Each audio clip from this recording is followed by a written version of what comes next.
Hello, and welcome to Let's Talk with MP Students, where we're keeping you updated with every aspect of your life in and out of school. Did you know that 60% of men go to the doctor yearly for annual checkups, but there is still 40% who do not go for a visit until there is something that is wrong? Today, we're going to talk about the top 5 men's health issues and what you can do to prevent them with our exceptional guest, Mr. Eric Taylor. Again, I am Dr. Patrice Little, and let's get right on to it. Welcome, Mr. Taylor. How are you? I am doing well, Dr. Little. Thank you so much, and thank you for that warm welcome. So this is You doing okay? yes. Sorry. This is a highly anticipated interview. It's been a couple of years since you've been a guest on our show. So we're really excited to have you just to go in and talk about men's health. It's something that, of course, is overlooked, quite frankly, but it's absolutely essential in nurse practitioner practice and nurse practitioner education, and as well as healthcare all around. So let's just dive right into it. Can you tell us a little bit about your background as a board certified nurse practitioner and being the owner of Priority Mail? All right. Thank you so much. I've been a nurse for 25 years, and for the last 15 of those years, I've been a family nurse practitioner. I've worked in a variety of clinical settings. ICU is my strong background. I did 10 plus years of intensive care, MICU, SICU, all of those. I did all of that. And what I saw early in my career was I saw a lot of men that looked like me, minority men, black and brown, that were dying prematurely from things that we could easily prevent. And I never met a stranger. I always could talk to the family and really break it down to them. And I had a lot of uncomfortable conversations at the bedside with family members about what was happening with their loved one. And it dawned on me that no one's doing anything about men's health. And, men don't go to the doctor. And I knew this from sitting in the barbershop, seeing men come in, talk about everything but going to the doctor. And then to see them die at such an early age and leave so much life here and leave their families unprotected and just not being here, being that male presence, I knew something needed to be done. And that kind of sparked in me then that, well, maybe you should be the one to maybe start something, start going around speaking about men's health issues. And really, long story short, I've prayed about it. I said, what is my purpose in life? I think I'm a great nurse. I think I'm a good nurse practitioner as well. But I think there's more that I could do. And Priority Mail was birthed. It was just thinking about, I was like, what can I do? Priority Mail, where men's health is the priority. And it's not fun. It's not sexy. And a lot of people don't really pay attention to it. But this is my purpose. This is what makes me feel good about my life and my career. It makes my soul shine. I feel really good when I do this. And I don't ask for anything. I'm just doing what I feel is needed. This is a solo operation. Me, I am Priority Mail. When you see all that stuff that I'm doing on social media, that is me. But I do it because I know it's needed. And I've seen what's happening in the community, the many disparities, and just the healthcare issues that we experience. And that's why Priority Mail exists. Indeed, and you're doing an exceptional job bringing awareness about men's health. I've been a follower for quite some time. And actually, your TikTok I have find it's informational, but it's also entertaining. So I love your approach with that. Yeah, I've tried to add a little humor in it because, people, when you talk like you're coming from a classroom all the time, they're not going to listen long. Your attention span is very short. So I said, you know what, let's see if we can make them laugh and learn. So I've added a lot more of my personality and humor. I've always been a pretty funny person. Probably could have been a comedian if I'd have worked at it. So that's why you're seeing that change. And I'm glad you're enjoying it. And thank you for your support. Yes, because at the end of the day, it's when you're entertaining, eventually someone else would come across of it that's not, of course, a male, be a woman. And most oftentimes we're getting our brothers, our spouses, and etc. to go and look into their health. So what happens is you're attracting all genders, so multiple audiences. So let's just go right into the thing that everyone wants to know about as far as the top 5 men's health concerns, because you've been working in this arena for quite some time. So what are you seeing? Well, you can Google, and there may be a little bit of a difference in the list that I'm going to share here, but these things I'm going to share here, I've seen hands over fist many years over. It all starts in the cardiovascular system. So cardiovascular is going to be number one, but I'm going to give you a few things under that head of cardiovascular system that we see. Stroke, high blood are in net with that number one with cardiovascular. Number two is going to be diabetes. But we have a severe case of diabetes in this country. Most people won't accept that they have a diagnosis of diabetes. And with diabetes comes end-stage renal disease. You have all the apathies, neuropathy, diabetic retinopathy, and all those things that come with that. And then disability and premature death. And that also plays into the heart disease piece. Then you got cancer, lung cancer, prostate, skin, and then you fall onto alcohol, and I would say probably tobacco. I would lump those together because self-medicate with alcohol, and we smoke or vape way more than we think we do, and those lead into the previous one, the cancers. The cancers, and then the last one I would add category would be just unintentional things, especially with men, because we don't like to wear our seatbelts a lot of times. We don't like to wear helmets on these motorcycles. You guys are a little bit of risk takers. Yeah, we are. And then if you think about it, motor vehicle accidents are the number one reason for a lot of men's disabilities. And then some of the foolish challenges that men will just sign up for, just out of nowhere. So I would say cardiovascular, diabetes, cancer, alcohol, tobacco, and then unintentional injuries would be in the top 5 that I've seen in clinical practice. And if you Google that, some is likely going to be a very similar list, maybe with a few additions. Absolutely. It sounds very consistent with what I've seen. You are aware that I've worked in a correctional facility, so I've worked with men for quite some time and familiar as far as how to approach them about their health, but also the things that they endure with the most. One thing you did not mention that a lot men do mention, which I would say is a subsidiary, a category or a complication of uncontrolled diabetes, is erectile dysfunction. Below the belt. I left that out on purpose. I knew you was going to bring it up, and I knew it was going to come up at some point in the conversation. But to be honest with you, Doc, that's what brings them in. They'll come in for that, and then we address the other stuff. And another thing, though, Eric, remember I told you about that time where it wasn't my male patient who told me about the erectile dysfunction. It was his wife who pulled me aside. And she was like, "Can I talk with you for a minute?" I was like, "Sure." And this is in a clinical setting, not, of course, in the correctional facility, in a clinical setting. And she was just like, "Can you give him something for down there?" And I was just like, "Down where?" And she was just like, And so I said, "Well, I'm happy you shared that concern. And what I'll do is, when I do the visit, we'll eventually get to that point. And we'll go from there." And eventually, when I did the visit, he did bring it up, which is good, because there's no way I'm going to say your wife mentioned, like, I can't do that. We can't do that. So he, very young, Eric, in his 30s, uncontrolled diabetes, was not able to perform. And I actually, of course, we have so much compassion for them, because oftentimes it has to deal with just maybe poor education or them not understanding. So without, of course, monopolizing the conversation, that has been one of my biggest experiences. But this particular story is the one that I use for telling stories like this, or for teaching, just to let my students know that, okay, it is an issue that doesn't just impact the man, but also the spouse. It's like a family unit issue.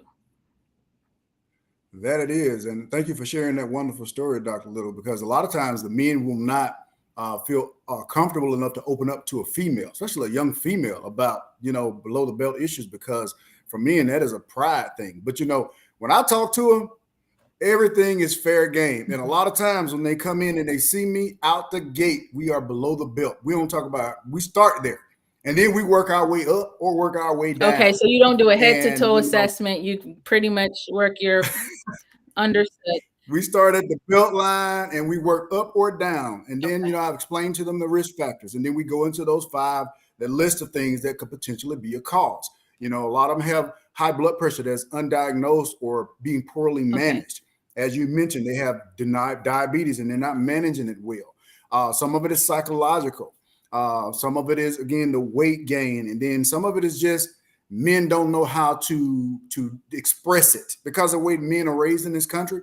We don't always express our innermost Mm-hmm. feelings and the challenges that we're facing that may be mental challenges that are affecting our performance in other areas in our life, with our sex life being one of them.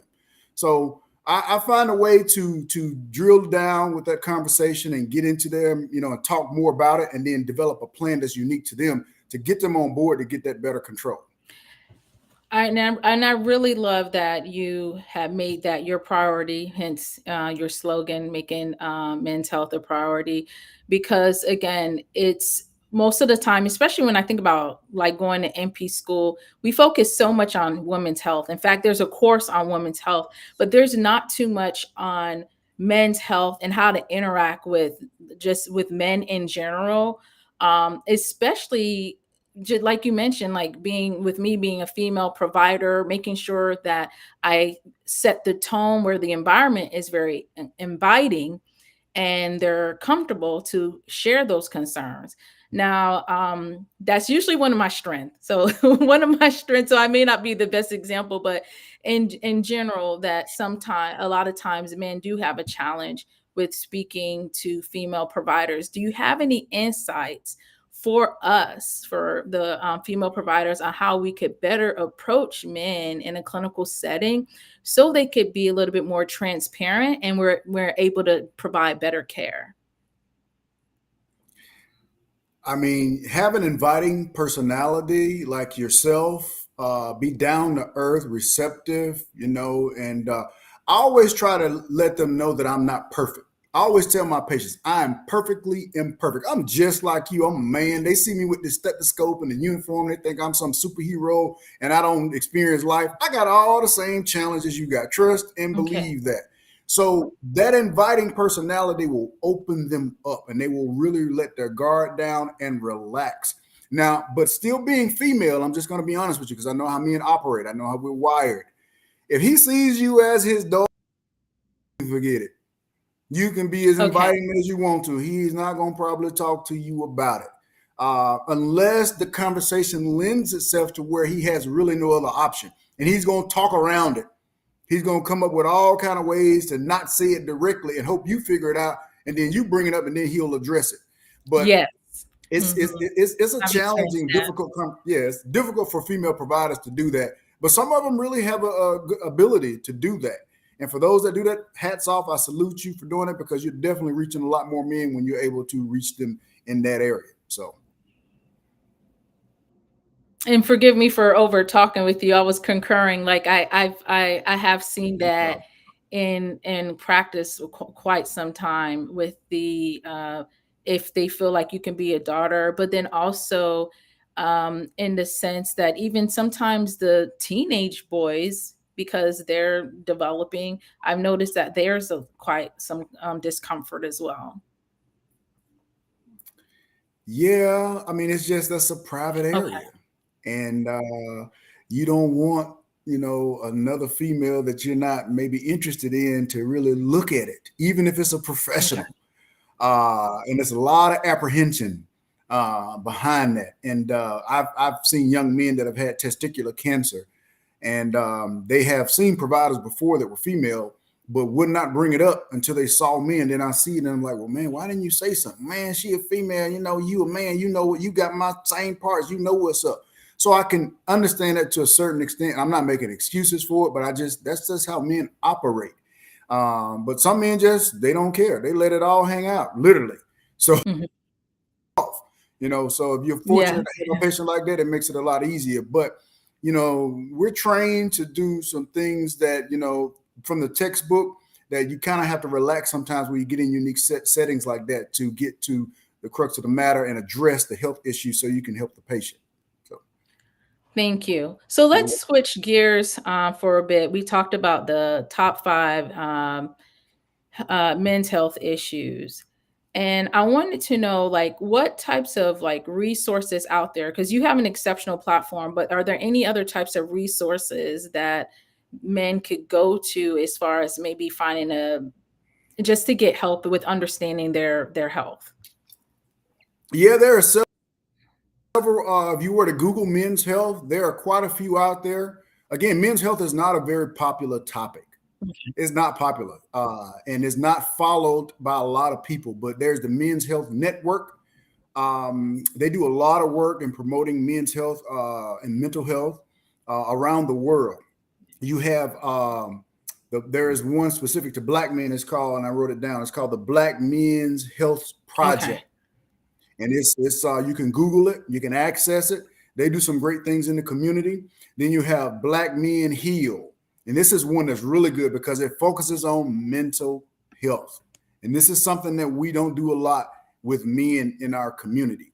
And if you're in the Austin area, there's actually a Black Men's Health Clinic. So if you're in the Austin, Texas area, check them out. It's a Black Men's Health Clinic, and they do great things. But there, you would have to Google it to really see. And I mean, of course, my platform, Pryority Male, I'm here to talk about everything men's health, but it's not a really popular or fun topic to talk about, and that's why those that some of them start and they don't stay with it. Because again, you have to really like doing this because you're gonna not get a lot of support, and you're gonna feel like you're talking to yourself at times. It So sounds like we're going to definitely have to recruit some more colleagues to come up with something to increase, not just about increasing the men's health awareness, but for us to be better providers in that aspect. I wanted to go back to something that you mentioned as far as with men's health amongst with Black men's health, because many people do not realize that men's health in general is almost like a disparity, and then Black men's health is an issue under that. Like, how can we? I guess I want to, because sometimes it's hard with positioning these questions. So when it comes to addressing Black men's health, I know in the past you talk about like the barber shop as a an opportunity to do education, kind of like informally. But why really is addressing this disparity so important when it comes to the Black community? well, back to why I started doing Pride and Male. Men of color are dying prematurely from things that we can easily do something about. Undiagnosed blood pressure, or diagnosed diabetes that's not managed, not knowing their family history, just afraid to go to doctor, the mistrust and the distrust of the system. When you think about healthcare disparities, a lot of disparities in our community, a lot of time we don't have access. We're uninsured or underinsured. And then a lot of times we go into clinics and we don't feel accepted because the team doesn't look like me, or they make me feel a certain way when I go, so I don't come back. And then you just factor in all the other things from a lifestyle standpoint that we do that do not play in our favor when it comes to these chronic undiagnosed conditions. And it's a ticking time bomb for death and disability from the common top 5 issues that we mentioned.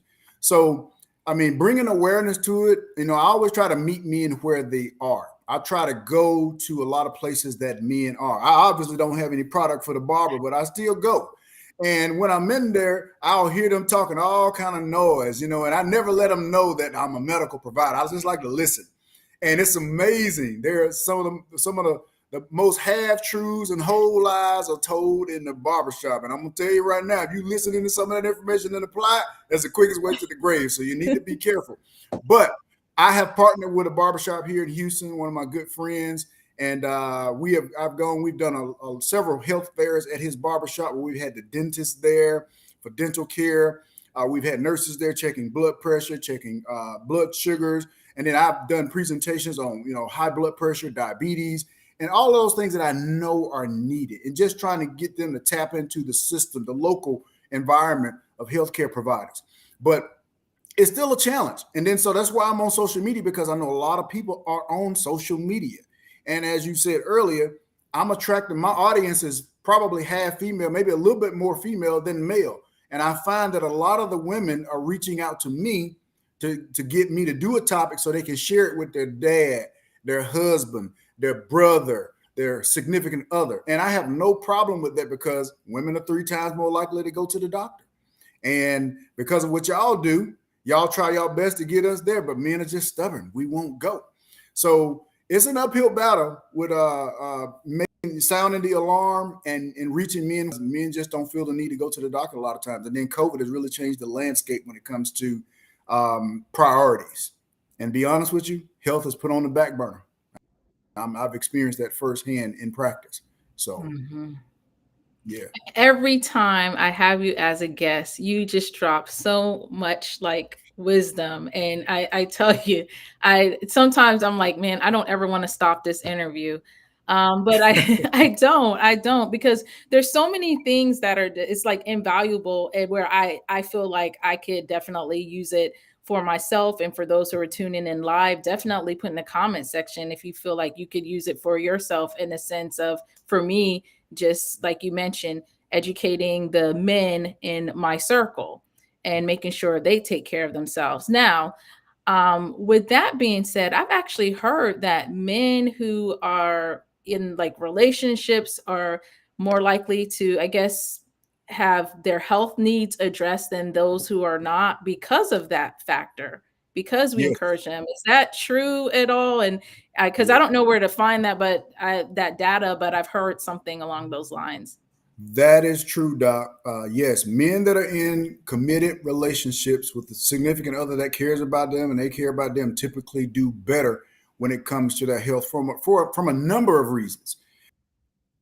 If you have a wife that is she prepares the food, she's going to do what she think is best for you. You know, having a helpmate, she's going to cook things that she knows is better for you. She's also going to encourage you. Some men call it nagging, but she is going to, and from a loving Mhm. position of love, Mhm. she's going to encourage you to go get those age appropriate screenings. And she's going to do her part. So she's going to set, kind of the pace as well. And, if you're in this for the long haul, you got to do your part to be here, because, we're taking pictures and making memories and enjoying this life together. And I want to be here till the wheels fall off. So women bring that nurturing aspect to a relationship that sometimes men don't know how to receive. And then when we get that, a lot of times it will encourage us to go do a little bit more when it comes to our health. We may go to the gym now. We may not drink as much. We may not smoke as much. And then we will likely go see our doctor at least for our annual visit. And then again, just being in a relationship gives you that extra bonus of, again, longevity. Men that don't have that typically don't do those things, and they succumb to some of those things that are very common, as we listed before, on the list. And the other thing that I wanted to mention, and thank you for expanding on that, was that when it comes to the number one men's health concern, which is cardiovascular, we have in the Black community have seen in the past year so many of our men succumb. I think of just, Yes. I'm trying to think right now of the quite a bit that succumb, celebrities, and of course, like Mhm. as which includes, of course, actors and rappers from that. Okay, what's your take on what we're seeing? Well, Doc, it's just men don't go to this is a sign that men, no matter their Okay. status or level in life, we are all prone to these conditions. Some have, you look at some of these celebrities that have died, and you would think that, man, they got the money, they should have the access. Why aren't they going? And it's not to say that they aren't going, but I know men, we're very stubborn. And a lot of times we will not take the medicine. It amazes me how men think about, blood pressure medicine is going to affect their bedroom performance. And they don't understand how that pathology plays into why you're having the issue. Yes, it is a component of it, but it's not the only component. And a lot of times men won't take the medicine because of what they think is going to cause, and it leads to worsening of the underlying cardiovascular risk factors. High blood pressure is just high as the Empire State Building, leading to cardiomyopathy, leading to a stroke, and then from then downhill, if you have a family history of diabetes, you factor that in. We know diabetes is a risk factor for heart disease alone. Then you have high cholesterol. Look at the diets that we're eating. And again, a lot of men don't exercise. If you look at those numbers, I think it's like 70% of men don't even exercise. 30% exercise, but those that exercise don't do it right and don't do it consistently. So there's so many things that men are facing on top of the stress of being a provider, protector for those men that have families that they're providing for, and then not being able to express yourself as a man and not, and be vulnerable. It's hard for men in this world. It's hard to be vulnerable. And then there's so many expectations of men, and we don't always have a place to go. And then you take that and you add the health component to it, and then I don't have anywhere I can turn. A lot of times men do the things that we don't like to see them doing.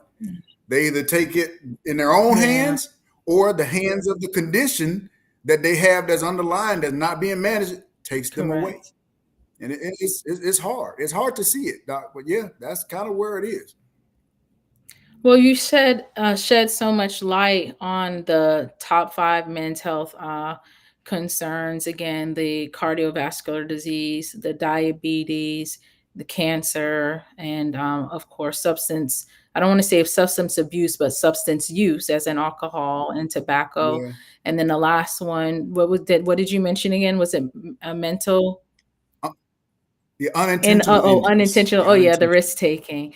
So with all those things being said and the details that you've given, which you just touched the surface of it, we would definitely love to have you on another time, and not just one more time, maybe five more times, to just further expand on how men should approach these different conditions. Because you said so many things that let me, just as a provider, I'm thinking like, wait a minute, these are things we should be capturing in the medical interview. Like, do you have a spouse or a partner? Because then that will let us know who would be involved in their care and if they're more likely to be compliant or not, or I should say adherent or not. And so there's so much that you've covered. But I wanted to close off with one of the questions we ask most of our guests is, and it's a statement: if I only knew then what I know now, complete it. If I only knew then what I know now. And it could be related to men's health or just how you are as a how it is as being a nurse practitioner. That's a tough one, Doc. Wow. If I only knew then what I know. Well, I mean, from a practitioner standpoint, if I had known how stubborn men were going to be when it came to the plan of care, I would have started this a long time ago. I would have started educating men a long time ago, because there's a lack of understanding, and healthcare literacy is probably at an all-time low in our communities. And I would have made myself accessible in our communities, our churches, our barbershops, our event centers, and wherever they would have allowed me to speak on this topic. I would have been there before, years ago, doing this, and maybe have a lot more momentum than I have now getting this message out. Because again, this is my purpose. This is my passion. I'm here to motivate, educate, and help men navigate their wellness journey. But I also don't neglect women, because I am a family nurse practitioner. So I understand but women when y'all do a lot better when it comes to your health. So, but I would have taken a little bit more time to start this sooner and to bring it forward to where it is today. And who knows what could have developed over time, relationships, maybe even classes specific to men's health. That could have been developed by this time to share with our community. Because again, we lack a lot of education when it comes to health, and then just knowing where to go get the information from. Because you can Google, there's a lot of information on Google, but you have to be very careful. Because I have a lot of patients I call Googleologists, because they Google everything, and all of it ain't right. So, and just keeping platforms like what you have and what we're doing here, and continuing to put the message out there and sounding the alarm when we can. And hopefully those that will sit and listen will get this message and share it with others, and that we will change a life in that process. So. And you're absolutely correct. We have to reinforce that just because the information is Googleable doesn't mean it's credible. We definitely have to emphasize Yeah, that, and that's the whole purpose of us, having this conversation today, is to just stimulate those who are tuning in to have more conversation, and for that to kinda each one teach one. So again, Eric, we're yeah, so delighted that you were able to join us. For those who are tuning in, we're not saying we hope, we know that this information was on point and is something that could help you or someone who is related to you. And so we encourage you to share this information and pass it on, because at the end of the day, you could be saving a life. Again, I am Dr. Patrice Little here at Let's Talk, where we're keeping you updated with every aspect of your life in and out of school. And we'll see you next time.